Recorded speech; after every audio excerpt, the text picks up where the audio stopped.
இப்போ நீங்கள் பார்த்தது ராமேஸ்வரத்தில் உள்ள அகஸ்தியர் தீர்த்தம். அப்போ வர்றவங்க எல்லாமே அக்னி சமுத்திரம் 22 தீர்த்தம் கோடி தீர்த்தத்தை தீர்த்தமாடிட்டு போயிடுவாங்க. ஆனால் இந்த அகஸ்தியர் தீர்த்தம் என்பது தான் அந்த தீர்த்தத்துக்கெல்லாம் ஒரு எடுத்துக்காட்டு இந்த அகஸ்தியர் தீர்த்தம் தான்.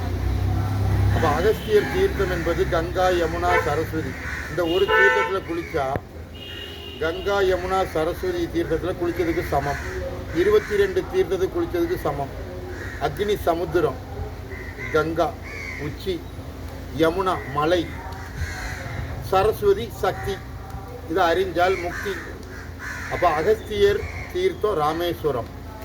அப்போ விந்திய மலை எங்கே இருக்குன்னா கடலுக்குள்ளே தான் இருக்குது. விந்திய மலை கடலுக்குள்ளே தான் இருக்குது. அப்போ அகஸ்தியர் தீர்த்தம் இந்த ராமேஸ்வரம் அப்படின்னு சொன்னால் அகஸ்தியருக்கு எங்கே சமாதி இருக்குன்னு நீங்கள் கேள்விப்பட்டிருக்கீங்களா? கேள்விப்பட்டிருக்க மாட்டீங்க.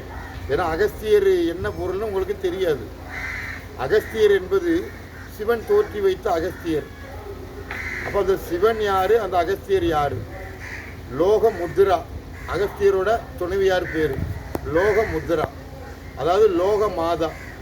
அப்போ இந்த உலகத்தில் பெரிய மாதாவாக இருக்கிறது என்ன? சமுத்திரம் தான்.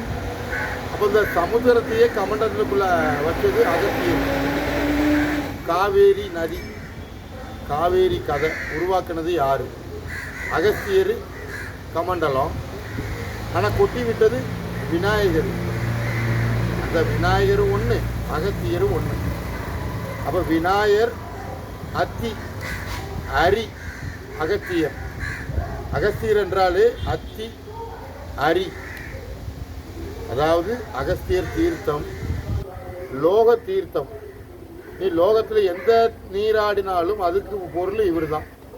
நமச்சிவாய மந்திரத்தை உச்சரித்தவர் இவர் தான். ஓம் நமச்சிவாய மந்திரத்தை அந்த உலகத்துக்கு உச்சரித்தது அகஸ்தியர் தான். ஆனால் நீங்கள் என்ன சொல்கிறீங்க? ஓம் நமச்சிவாய சிவனோட மந்திரம்.